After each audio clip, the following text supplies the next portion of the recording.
সকল পিতৃমণ্ডলী মাতৃমণ্ডলী সাধুগুরু বৈষ্ণব সকলের চরণে জানান কীর্তন জগতের সর্বকনিষ্ঠা কীর্তনিয়া চৈতালি মণ্ডল এবং তার ক্ষুদ্র সম্প্রদায় থেকে ভুল কোটি সহস্র কোটি দণ্ডবাদ প্রণতি।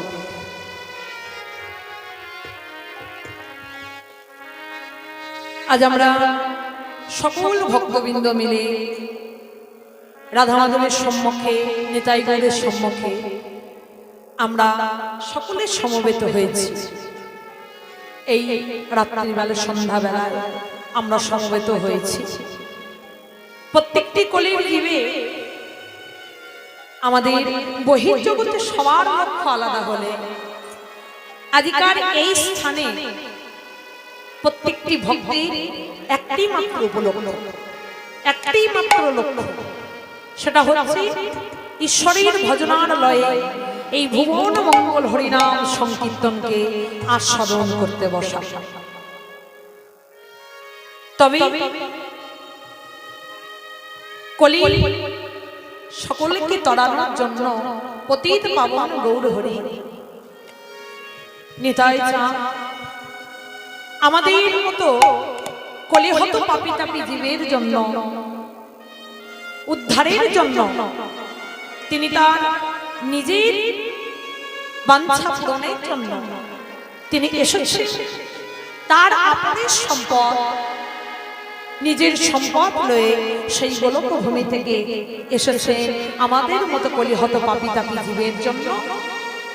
তিনি এসেছেন তার এই অপ্রাপ্ত এই লীলা রস আস্বাদন করাবার জন্য এবং ভক্তদেরকে নামের মধ্যে ডোবানোর জন্য এই হরিনাম সংকীর্তনের ডালি লয়ে। কিন্তু আজকে যে আমরা সকলে সমবেত হয়েছি, এই যে এত সুন্দর একটা হরিবাস, যে কমিটির বাবারা আছে যারা অনেক কষ্ট করে একটু একটু করে সকলেই সহযোগিতা করে সকলে একত্র হয়ে এই এত সুন্দর মহতী হরিবাসরের আয়োজন করেছে। শুধু তো এখানে আমাদেরকে একা একা কীর্তন গাওয়ার জন্য আমি নিব। যদি আমি এখানে একা একা কীর্তন গাই তাদের কি ভালো লাগবে? কমিটির বাবা তাদের অক্লান্ত পরিশ্রম দূরীভূত হবে তখনই যখন আপনাদের মতো এই দেখুন আজ উপস্থিত হয়েছে সকল ভক্তের চরণধূলিতে এই আসক্তি আর মাধুর্য মণ্ডিত রসমণ্ডিত হয়ে উঠবে, তখন তাদের অক্লান্ত পরিশ্রম দূরীভূত হবে। তবে হয়েছে এই আপনাদের মতো সাধুগুরু বৈষ্ণব ভক্তির অনুরাগী ভক্ত আপনাদের সকল ভক্তির চরণধূলিতে এই আসক্তি আর মাধুর্য মণ্ডিত হয়ে উঠেছে। তবে আজকার যে লীলার বিষয়বস্তু রসিক ভক্ত আপনারা সকলেই বুঝতে পেরেছেন এবং সকলেই জানেন, কিন্তু আমার কর্তব্য আপনাদেরকে জানানো। সর্বপ্রথমেই বলি আজকাল লীলার বিষয়বস্তু হচ্ছে ভগবান শ্রীকৃষ্ণের রূপ বর্ণনা, রূপ অনুরাগ এবং রূপ বর্ণনা। যাই হোক, কিন্তু আমরা ভগবানকে কোনোদিন দেখেছি মা? যদি কোনো ভক্ত দেখে থাকে, আমি তো কোনোদিন চোখে দেখি, তাহলে আপনারা এখানে প্রশ্ন করবেন মা তুমি যা যেখানে বক্তা হিসেবে দাঁড়িয়েছো তাহলে কি আস্বাদন করো? আপনাদের মতো ভক্তির শাস্ত্র একটা কথাই বলে, যদি ভক্ত কৃপা হয় তাহলে অসাধ্য সাধন করা যায়।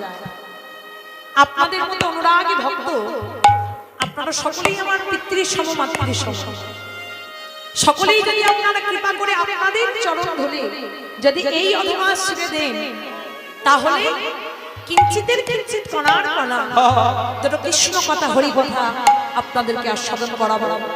তবে সেটা আমি গুরু আশ্রয় করে যতটুকু জেনেছি ততটুকুই আপনাদেরকে আস্বাদন করাবো। লীলা পরিবেশনায় ভুল ত্রুটি অপরাধ নিশ্চয়ই হবে, কারণ কলিহত পামর মূর্খ জীব যার গুণের কথা ব্রহ্মা বিষ্ণু নাহি পাই অন্ত, স্বয়ং ব্রহ্মা চতুর্মুখে বলে শেষ করতে পারেনি বাবা। যার গুণের কথা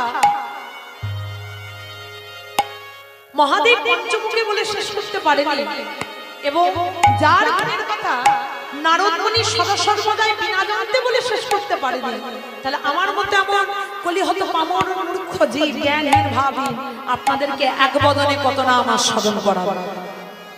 তবে বললাম যদি ভক্ত কৃপা হয় অসাধ্য সাধনে করা যায়।